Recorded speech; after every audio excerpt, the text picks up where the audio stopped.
మీలో ఎంతమందికి ఈ పండ్లు తెలుసో చెప్పండి.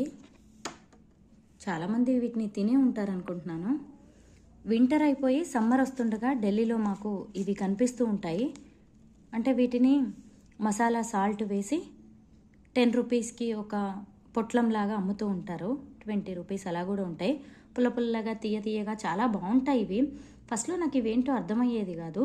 అంటే గింజ ఉంటుంది లోపల, ఈ గింజతో పాటు తినేయొచ్చు అనమాట. గింజ కూడా నమిలేయచ్చు, చిన్న గింజ ఉంటుంది. తర్వాత నాకు ఇవేంటని అర్థమైందంటే, మేము చిన్నప్పుడు తిన్న పరిక పళ్ళు ఇవి అని నాకు అనిపించింది.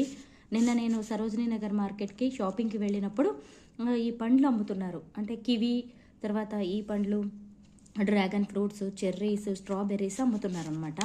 సరే, నాకు ఇవి చాలా ఇష్టం కాబట్టి వీటితో పాటు కివీస్ కూడా తీసుకున్నాను. 100 రూపీస్ చెప్పాడు డబ్బా. నేను ఇది 50 రూపీస్కే తీసుకున్నాను. మీలో ఎంతమందికి ఇవి తెలుసో కామెంట్ చేయండి.